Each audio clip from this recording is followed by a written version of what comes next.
Lin po. Po? Lin. Len, saang lugar si Ma'am Lin? Cagayan de Oro po. Okay. So, ano pong pinagkakabalahan ninyo dyan sa Cagayan de Oro? Full-time mother lang po, sir. Basta, dito ka po nagpapaline up kasi wala pong father yung mga anak mo. Ano po, sir? Wala pong father, wala ka pong asawa. Wala po, widow po. So paano po kayo nabubuhay? Wala po kayong trabaho.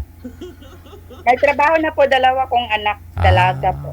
Okay. Ilang taon po kayo, ma'am? 48. 48. Sige. Ilan po anak ninyo? Tatlo po. Tatlo. Ba, biyuda na rin, no? Ilang taon na po kayong biyuda? Mag-3 taon. Aha. Bakit po? Anong kinasawi ni mister? Cardiac arrest po. Oh. So, ano pong napansin nyo kay mister nyo bago siya inatake, ma'am? Wala naman po. Kasi, wala naman po. Wala talaga? Wala, bigla lang po. Ano po yun? Nag-dinner lang po kami kasi 10-year death anniversary ng father niya po dito sa bahay. Ginawa ang dinner ng mga magkakapatid. Tapos pagkatapos ng kumain, biglang sumakit yung dibdib. Sus, ano po bang kinain? Siyempre baboy, no? Baka uminom pa. Po, adobo po kasi masarap daw yung pagkaluto ng sister-in-law namin. Aragoy. Sinong dapat sisihin pag ganon? Wala po. Siya Matadaan po talaga niya. Siya kumain siya ng marami eh. Opo, kasi masarap daw po. Tapos sinabayan niya ng Alak. macaron salad. Tapos biglang sumikip lang yung dibdib. Yes po. Tapos dinala namin sa doktor. Tapos, ayun, hindi na nakalabas ng emergency room na buhay. Oh, okay. Biglaan, no? At least na okay, no? Kasi lahat naman tayo pupunta sa ganyan.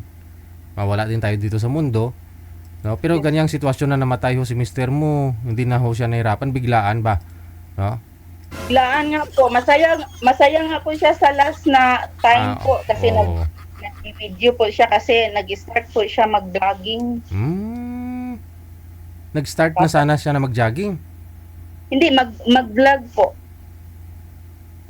Mag-vlogging. Yun lang. Na-excite siguro. Tsaka Siya mag-reels.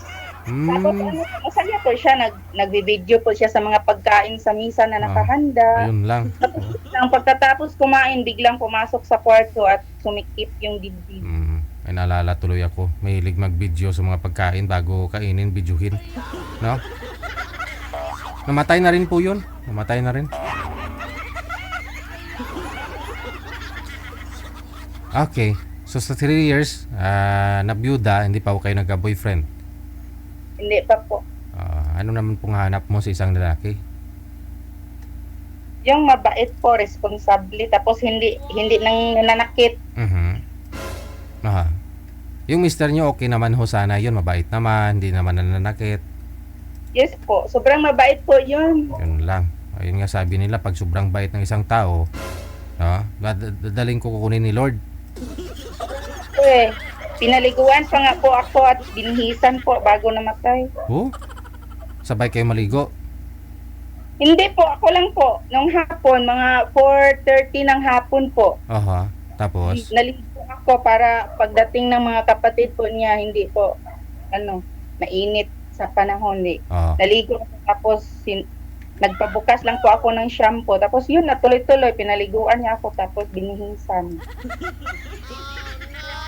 Ano po bang shampoo ang ginamit mo? I mean, ano po ba yung sachet or yung nasa plastic bottle?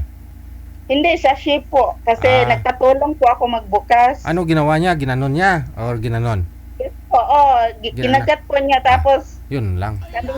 Sabi niya sa akin, halika, ilagay natin sa buhok mo. Sabi ko, hindi, alis ka dyan, baka mabasa ka. Tapos, hindi po paawat, tuloy-tuloy na po. Binuhusan ako sa... Binuhusan ka talaga. Pagkatapos kinagat, nilagay niya, tapos pinabula.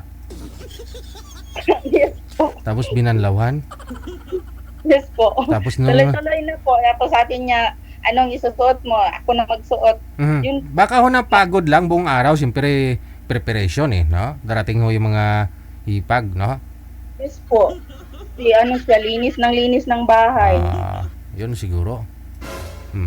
No? Nga po, napagod. Pero after ninyo maligo doon, lumabas ka, binihisan ka. Yun lang, binihisan ka lang talaga. Wala na.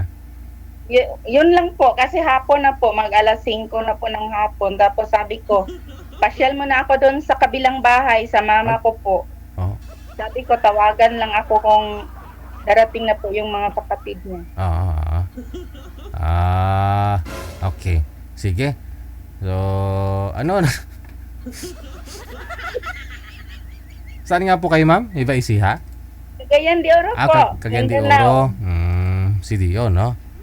Okay. Sige. Hahanap pa ho tayo ng makakausap no mas malapit sa lugar ninyo, mas maganda. Taga Cagayan de Oro, no? Si Ma'am Din po, Len. Lynn. All right. Standby lang po kayo, ma'am, ha?